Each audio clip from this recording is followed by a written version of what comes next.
오늘 저희에게 주시는 말씀이요, 베드로후서 3장 18절입니다. 베드로후서 3장 18절인데요. 한 목소리로 좀 읽을까요? 네, 한 목소리 읽겠습니다. 오직 우리 주 곧 우주 예수 그리스도의 은혜와 그를 아는 지식에서 자라가라. 영광이 이제와 영원한 날까지 그에게 있을지어다. 아멘. 근래 김영하 씨가 쓴 여행의 이유라는 책에 나오는 한 여행가의 이야기입니다. 한 여행가가 자신의 삶을 변화시키겠다고 이렇게 큰 배를 하나 타고요, 태평양을 이렇게 횡단을 했습니다. 1년 동안 긴 여행을 마치고 이렇게 돌아와서 그가 이렇게 말을 남겼습니다. 저는 여행을 마치고 돌아오는 날 세상이 바뀌어 있을 줄 알았습니다. 하지만 서운할이 많지 모든 것이 제자리였죠. 그러나 괜찮습니다. 세상을 바라보는 제 자신이 변했기 때문입니다. 1년 동안 여행을 하고 돌아오니까요, 변한 건 하나도 없었는데요, 자신이 변하고 나니까 모든 것이 달라져 보였습니다. 2020년이 벌써 1월을 다 지나가고 있는데요, 1월 1일 첫날 우리 송구영신 예배 드리면서 많은 결단도 하시고 또 뭐 이렇게 해야 되겠다 많이 생각들 하셨을 텐데요, 한 달을 어떻게 보내셨는지 제가 뭐 다 알 수는 없겠죠. 하지만 지금부터라도 다시 시작할 수 있습니다. 우리 한 달이 지났지만 아직 2020년에 11달이 남았기 때문에 충분히 다시 그때와 같은 동일한 마음으로 다시 결단하고 시작할 수 있겠습니다. 근데 그러려면 꼭 필요한 게 있는데요, 뭐냐면요, 1년 전에 나와 그리고 지금의 나를 꼭 비교를 해 보아야 합니다. 나의 영적인 상태가 어떻게 변해져 있는가, 그것을 한번 좀 확인해 보아야 합니다. 내가 얼마나 영적으로 성장했는가, 그것을 좀 확인해 보는 거죠. 제가 신학교 가기 전에 직장 생활을 할 때였는데요, 그때 아주 제가 뜨거웠던 한 해가 있었습니다. 제가 좋아하는 목사님의 로마서 강해가 14권인데요 제가 이걸 1년에 걸쳐서 읽었습니다. 이걸 읽을 때 얼마나 좋았는지 몰라요. 매일 저녁에 집에 오면 TV를 끄고 앉아서 이 책을 열심히 읽었습니다. 그렇게 1년이 마치고 나니까요, 그 해가 딱 지났는데요, 정말 제가 달라진 것 같은 거예요. 제가 영적으로 정말 달라진 게 그냥 느껴졌습니다. 그런데 제 자신을 이 설교를 준비하면서 저도 돌아보았습니다. 1년 전에 나와 지금의 나는 어떤가 돌아봤는데요, 제 안에 그때만큼 만족함이 없었습니다. 그때처럼 그때 뜨거웠던 그런 마음이 제 안에 없다는 것을 제가 알았습니다. 목회자가 된다 그래서요, 저절로 영적으로 자라는 건 아니다. 그것을 제가 지난 1년 동안 참 뼈저리게 깨달았습니다. 오늘 본문은요, 베드로 사도가 이렇게 이야기하는 마지막 부분입니다. 앞부분에는요, 이런 얘기들이 나와요. 무법한 자들과 거짓 선생들의 미혹에서 피하라고 얘기를 합니다. 타락하고 분란을 일으키는 경향에서 피하라, 이렇게 이야기하고 있습니다. 그리고 오늘 읽은 본문 말씀처럼 오직이라는 단어를 쓰면서요, 뭐라고 얘기하시냐면요, 자라가라고 권면을 합니다. 그저 죄로부터 피하기만 하면 되는 게 아니고요, 자라가야 된다는 겁니다. 우리가 죄의 자리에서 그냥 떠나는 것으로 끝나는 것이 아니라요, 하나님께로 향해 가야 되는 겁니다. 먼저 자라간다는 말이 있는데요, 자라간다는 말에는요, 탄생하고 성장하는 의미가 담겨져 있습니다. 탄생은요, 이렇게 생명을 우리 안에 가지게 되는 겁니다. 그래서 그리스도인이 될 때는요, 누구나 새 생명을 우리 마음에 이렇게 받습니다. 탄생이 있어야 성장이 있는 거니까요. 아이를 가지게 되면요, 아주 작은 점 하나가 초음파 사진에 나옵니다. 첫 아이를 가졌을 때요, 이런 사진을 보여주는데요, 진짜 작은 점 하나였습니다. 그런데 그 초음파 사진이 자라서 지금 제 큰딸이 18살이 되었습니다. 왜냐하면요, 생명이 있었기 때문입니다. 아주 작은 점이지만 그 안에 생명이 있었습니다. 이처럼 그리스도인은요, 복음을 영접할 때 우리 안에 생명이 들어옵니다. 그래서 우리가 다시 이렇게 태어나게 되는 거죠. 우리가 새로운 생명을 받는 것은요, 우리 니고데모의 이야기를 통해서 우리가 잘 알 수 있습니다. 요한복음 3장에 니고데모가 이렇게 나오죠.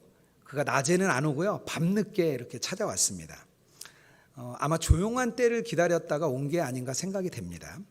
왜냐하면요, 니고데모는 사내들인 회원이었습니다. 그때 당시에 사내들인은요 최고의 자리였습니다. 지금으로 따지면 입법부, 사법부, 행정부의 최고 수장이죠. 이 의결기관에 속한 사람이었는데요, 여기에 들어가려면 지위도 좋아야 되고요, 출신도 좋아야 되고요, 학문도 좋아야 됐습니다. 두루두루 갖춰야 되는 그 당시 최고의 엘리트였습니다. 그런데도요, 그가 예수님이 말씀하신 다시 태어나야 된다, 이 말에는 그는 이해하지 못했습니다.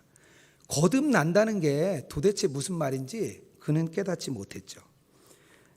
니고데모가 한 말을 이렇게 얘기합니다. 어찌 그러한 일이 있을 수 있겠나이까? 예수님께 묻죠. 예수님께서 이렇게 책망하십니다. 예수께서 그에게 대답하여 이르시되 너는 이스라엘의 선생으로 이러한 것들을 알지 못하느냐? 아무리 세상적으로 훌륭한 지위와 지식을 다 가지더라도요, 우리가 영적인 생명에 대해서는요 알지 못합니다. 지금도요, 이 세상의 지식을 다 동원한다 그래도요, 그 영원한 나라의 비밀을 알 수가 없습니다. 우리 작은 어린아이들, 5살, 6살짜리 어린아이들도요, 우리 예수님 얘기를 들으면은요, 예수님이 우리의 구주라는 걸 자신의 입으로 고백합니다. 그런데요, 아무리 고등학력을 가진 교수님도요, 예수님에 대해서 모르는 것은요, 하나님 나라의 비밀이기 때문입니다. 생명이 있기 때문에요, 우리가 이렇게 성장할 수 있는 것입니다. 그리스도인이라면요, 그래서 당연히 이렇게 성장을 하게 되는 거죠. 성장하지 않는 사람은요, 그 안에 생명이 없는 사람입니다. 우리가 잘 아는 마틴 루터라는 사람이 있는데요, 정말 신실하고 열심히인 수도사였습니다. 그는 수도사로 살면서 금식과 기도와 구제에 정말 최선을 다했던 사람입니다. 수도원 규칙을 엄격히 지켜서 천국에 들어갈 사람이 있다면 바로 나야, 내가 그런 사람이야, 이렇게 말했던 우리 마틴 루터였습니다. 그는요, 죄의 고백을 얼마나 자주 했는지 선임 수도사가 야, 좀 죄를 모아서 가지고 와, 좀 한 번에 오지 말고 좀 모아서 가지고 와, 이렇게 이야기할 정도였습니다. 그런데요, 그럼에도 불구하고 그는요, 자기가 조금도 성장하고 있지 않다는 것을 나중에 깨달았습니다.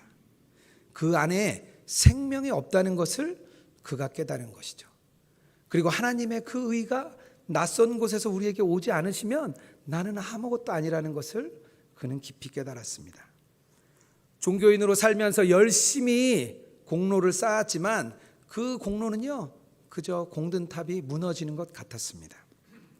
우리가 감리교를 세운 웨슬리 목사님이 있는데요, 우리 감리교의 창시자시죠. 매우 신실한 가정에 신실한 어머니 밑에서 자랐습니다. 그는요, 옥스퍼드 대학을 다닐 때 홀리클럽이라는 걸 만들어 가지고요, 모여서 같이 기도하고 또 교도소에 가서 구제하고 참 성실하고 신실하게 살았습니다. 나중에는 미국에 있는 조지아라는 곳에 선교사로도 나갔습니다.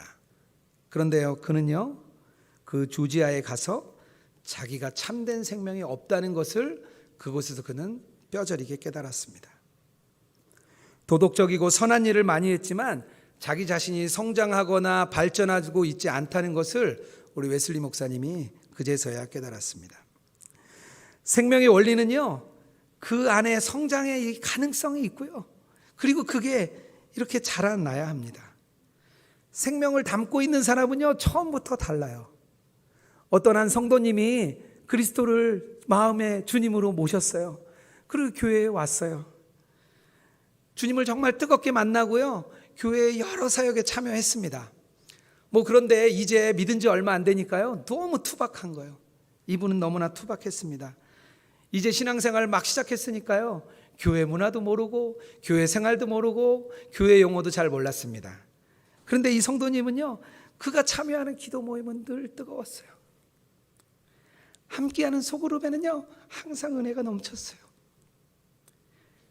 그에게 생명이 있었기 때문입니다. 우리 헬무트 틸리케라는 교수님이요, 이렇게 말합니다.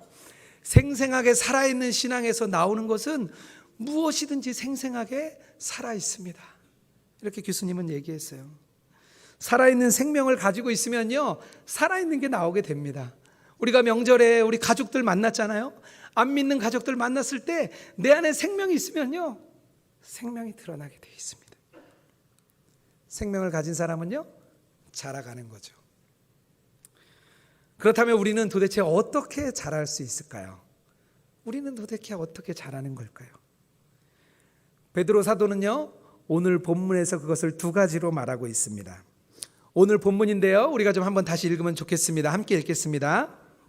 오직 우리 주 예수 그리스도의 은혜와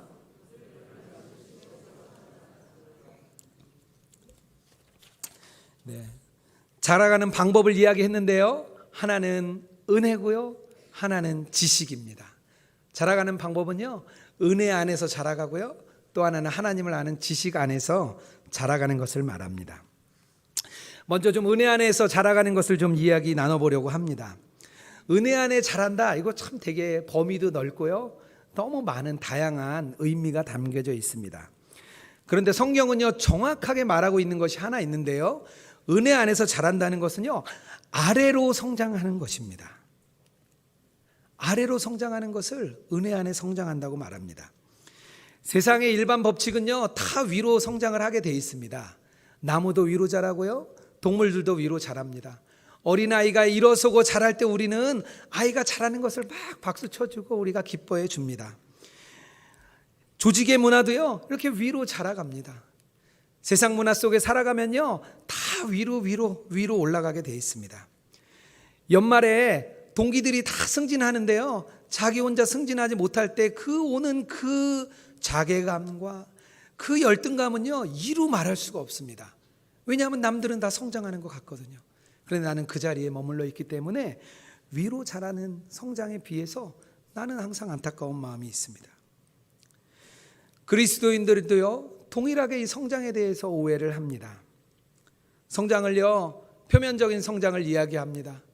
제가 처음에 같이 기도했던 것처럼요, 교회도 인원이 늘어나야 돼요. 500명, 600명 교인도요, 그런 교회도 인원이 늘어나야 돼요. 인원이 늘어나지 않으면요, 마치 우리 교회가 죽은 것 같아요. 그리고요, 교회 안에서요, 직분도 점점점 위로 올라갑니다. 우리 젊은 집사님들이요, 저랑 비슷한 또래의 집사님들이 집사 때 그랬어요. 저는요, 직분 같은 거 신경 안 씁니다. 집사면 충분합니다. 그랬어요. 근데 비슷한 또래 한 분이 권사님이 되셨어요. 막 술렁해요, 분위기가. 어떻게 하면 권사가 될 수 있는 거냐? 그때부터 막 질문이 옵니다. 저에게 막 물어봅니다. 어떻게 하면 권사 직분을 받을 수 있는 겁니까? 당회 책자에 다 나왔잖아요. 제가 그렇게 대답을 해요. 그러나 우리는요, 아래로 성장을 해야 됩니다. 비천하게 낮아주신 예수님은요, 아래로 성장하신 대표적인 분이십니다. 그리스도인은요, 더 작아짐으로 인해서 더 크게 성장합니다. 예수님께서 말씀하신 그 한 알의 밀알이 땅에 떨어져 그 죽음이 이루어지는 것은요, 아래로 성장하는 것을 말합니다. 요한복음 12장 24절인데요. 우리 좀 한 목소리로 좀 읽으면 좋겠습니다. 내가 진실로 진실로 너에게 이르노니 한 알의 밀알이 땅에 떨어져 죽지 아니하면 한 알이 그대로 있고 죽으면 많은 열매를 맺느니라. 밀알이 땅에 떨어져 열매를 맺었듯이요, 예수님께서는 한 알의 밀알이 되어서 십자가에 죽으시고 그 죽음으로 인하여서 많은 사람들이 구원의 열매, 생명의 열매를 맺었습니다. 그리스도인들이요, 밀알이 되어서 이렇게 아래로 자라가야 됩니다. 마가복음 10장 43절에서 45절인데요. 우리 좀 자매님들이 한번 43절, 44절 이렇게 두 절 한번 좀 읽어보겠습니다. 네.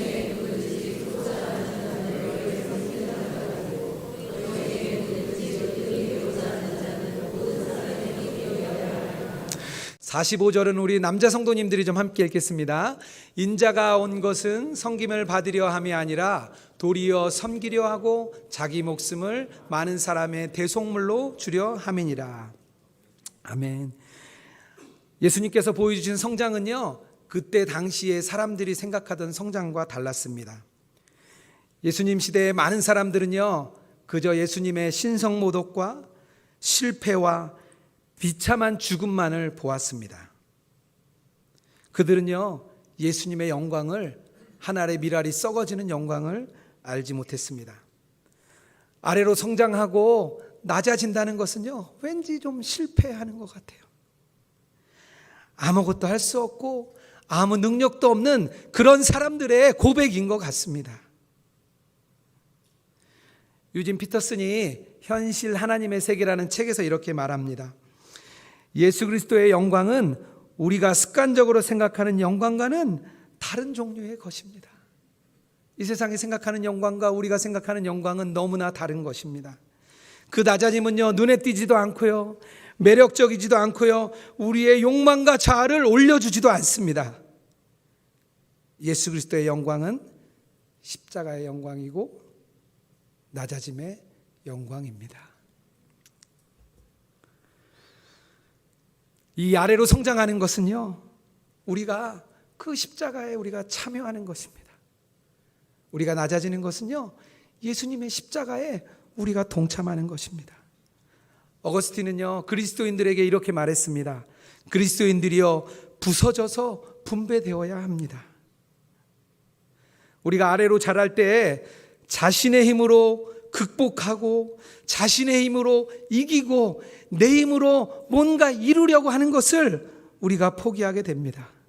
그리고 우리가요, 낮아지면서 우리가 하나님을 의지하게 됩니다.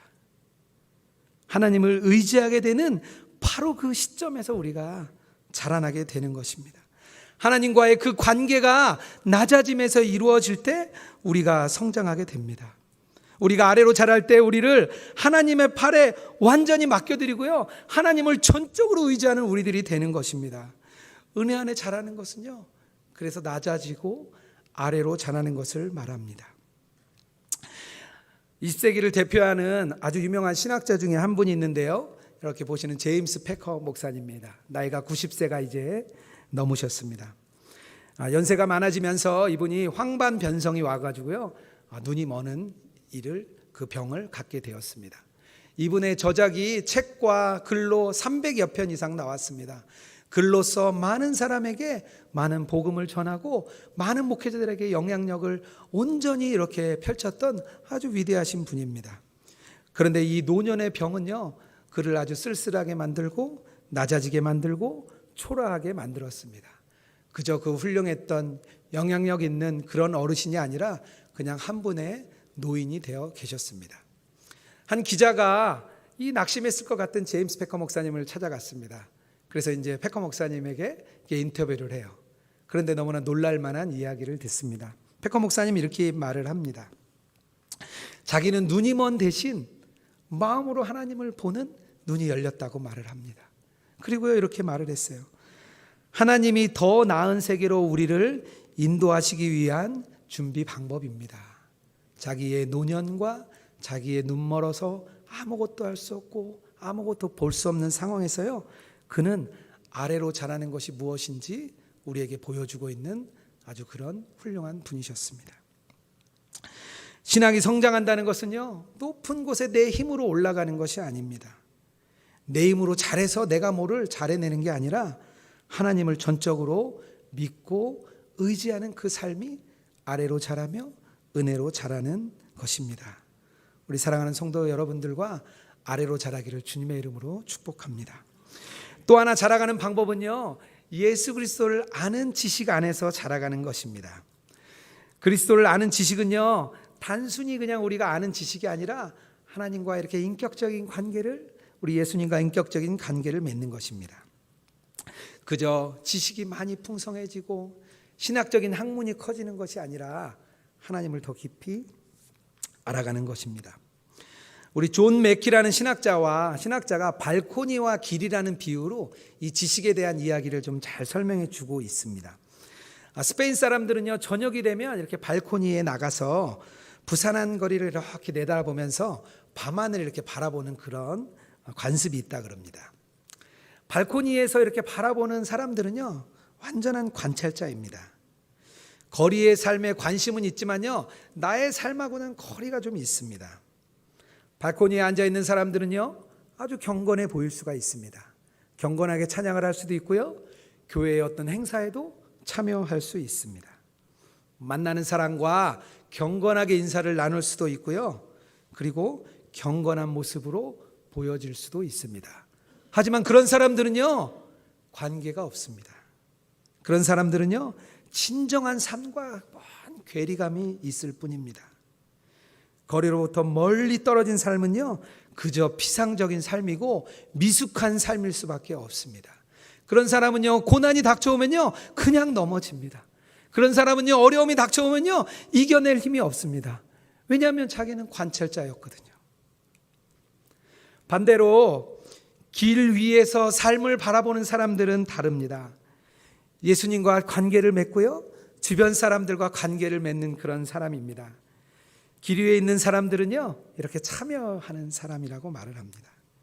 그런데 길 위에 있을 때는요, 참 부딪힘이 많습니다. 관계에 어려움도 생기고요, 때로는 알 수 없는 고난에 직면합니다. 때로는 자기 죄성 때문에 너무 괴로움에 떨곤 합니다. 다른 사람 때문에 상처를 받기도 하지만요, 나 때문에 상처받는 사람이 있는 것을 또 알게 됩니다. 하지만 그는요, 발코니에 있는 사람이 아닙니다. 그는요, 길에서 적극적으로 예수님과 관계를 맺고 우리 함께하는 그리스도인들과 관계를 맺는 사람입니다. 아브라함이요, 바벨론이라는 발코니에서 이렇게 끌려 내려와서 길 위로 왔습니다. 그래서 고향 땅을 떠나 낯설고 새로운 곳을 향해 내려왔습니다. 그러나 아브라함은요, 그 길에서 하나님을 깊이 만났습니다. 그 길에서 하나님을 경험했고 자기 아들 이삭도 내어줄 만한 굳건한 믿음의 아버지가 되었습니다. 예수님의 제자들도요, 자기의 안정된 직과 또 직장을 버리고 예수님을 따랐습니다. 머리 둘 곳도 없고 집도 없는 그곳에서 예수님과 함께 글 위에서 함께 했습니다. 예수님을 알아가는 것은요, 우리를 특별하게 해줍니다. 이사야 43장 1절인데요, 우리 이것도 좀 같이 읽어보겠습니다. 너는 두려워하지 말라. 내가 너를 구속하였고 내가 너를 지명하여 불렀나니 너는 내 것이라. 아멘. 예수님께서요, 우리를 불러내서요, 자기와 함께하게 하시는 것입니다. 예수님을 알아가는 것은요, 예수님과 함께하면서 그분을 지켜보고 그의 삶의 방식을 배우고 그분의 말씀을 듣고 그분을 알아가는 것입니다. 우리는 피상적인 지식을 떠나서요, 그분과 깊은 관계 속으로 들어가는 것이요, 하나님을 아는 지식을 말하고 있습니다. 우리는요, 안전한 곳으로부터 떠나라는 주님의 부르심을 받습니다. 안정된 곳으로부터 떠나서 믿음의 길로 내려오라고 오늘 주님이 말씀하십니다. 그 길은요, 불확실하고요, 불안전하고요, 때로는 어려움이 많은 그런 길입니다. 그럼에도 불구하고 예수님은 우리를 지명하여 부르셨습니다. 우리가 길 위에서 예수님을 알아가기 원하시기 때문입니다. 이처럼 예수님을 아는 지식과 은혜 안에 자라간 사람은요, 결국에는 어른이 됩니다. 어떤 어른이 되냐면요, 경건한 어른이 됩니다. 교회 안에요, 참 영적으로 어린 사람들이 많습니다. 교회에 어린 다닌다고 오래 교회에 다녔다 그래서 영적으로 어른이 되는 게 아닙니다. 저도 모태신앙으로 자라서 교회 안에 오래 있었지만 제가 아주 미숙한 어린아이라는 것을 죄에 넘어지고 나서야 알았습니다. 자연적인 어린아이와 영적인 어린아이는요, 좀 특성이 좀 비슷해요. 아이들이요, 장난감 있으면요, 다 자기 거예요. 어린이집을 하는 집사님이 있는데요, 아이들이 어린이집에 새로 오면요, 참 많이 싸운다 그래요. 왜냐하면 다 자기 거예요. 이것도 내 거, 저것도 내 거. 욕심이 얼마나 많은지 모릅니다. 자기 중심적이고요, 남을 이해해 줄 줄 모릅니다. 또 어린아이들은요, 얼마나 실망을 많이 하는지 몰라요. 나에게 이거 안 사줘서 실망하고, 저거 안 해줘서 실망하고, 이거 안 해줘서 실망합니다. 또 얼마나 불안정한지 모릅니다. 작은 일에 아주 감정이 충돌해가지고요, 화가 났다가 또 웃음이 났다가 들쑥날쑥합니다.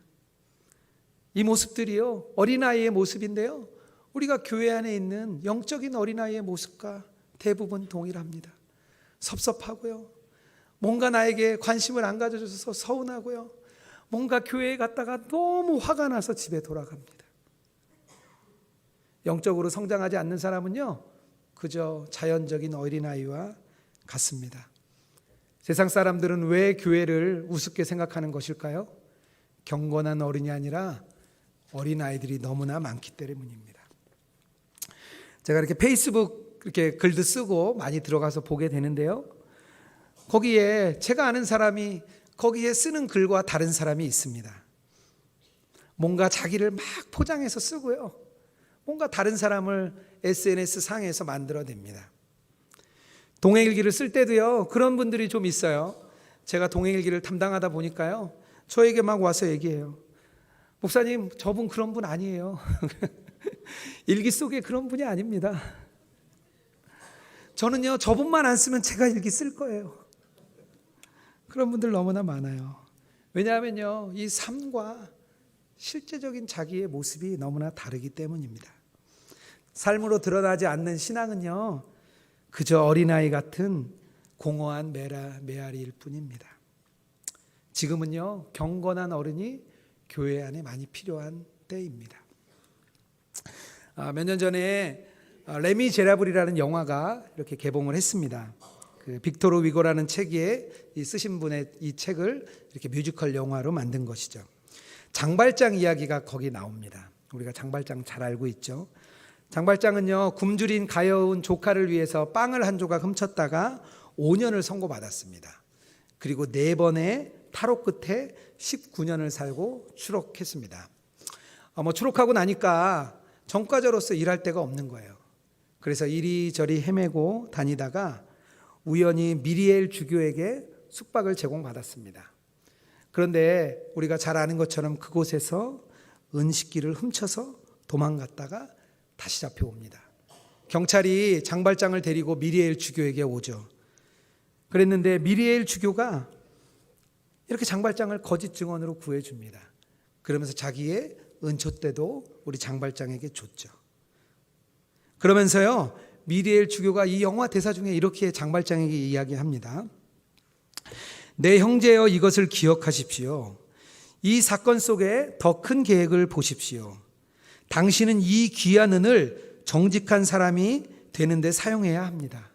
하나님께서는 어두움으로부터 일으키셨습니다. 난 하나님을 위해 당신의 영혼을 샀습니다.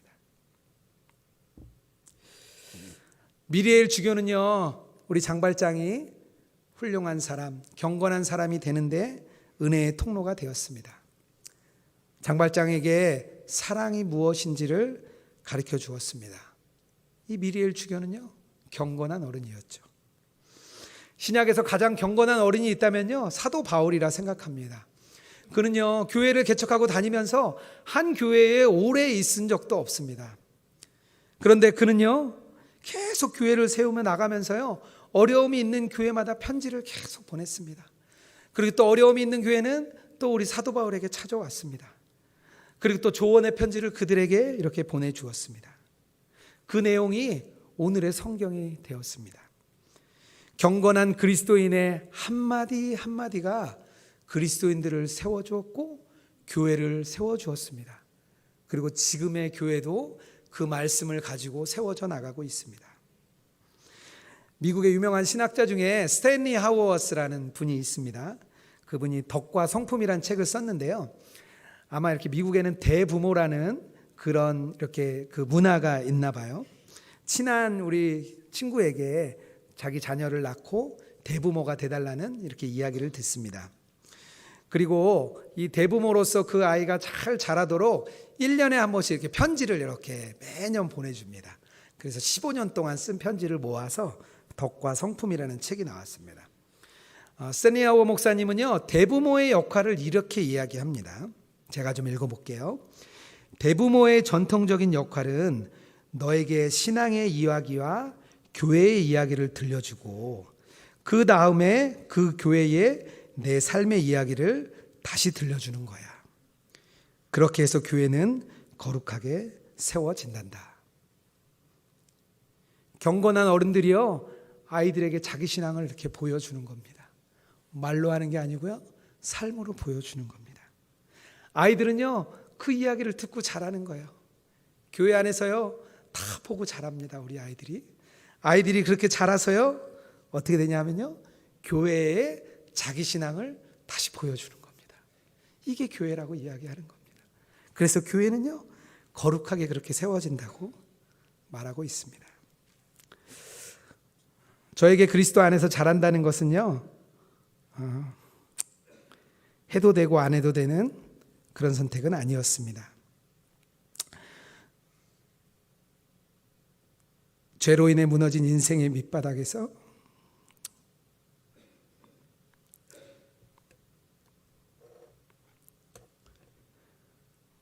마지막 갈망이었습니다. 신실한 척 그리스도인으로 살았지만 저에게 절망만을 발견했습니다. 그리고 나니까요, 정말 예수님과 친밀한 관계를 누리고 싶었습니다. 은혜 안에 자라고 싶었고요, 예수님을 알고 싶었습니다. 그런 갈망이 하나님께서 저를 지금까지 이끌어 주셨습니다. 그리스도인의 삶에는요, 이런 것이라 생각합니다. 우리가 정말 예수님을 알아가는 그 갈망, 우리 자신을 바라보면요, 우리는 절망밖에 없습니다. 우리 자신을 돌아볼 때 아직 어린아이이지 않습니까? 아직도 섬김만 받고 싶고 관심만 받고 싶은 상태로 있지는 않습니까? 예수 그리스도를 아는 은혜와 그를 아는 지식에서 자라가고 계십니까? 경건한 어른의 모습으로 성장해 계십니까?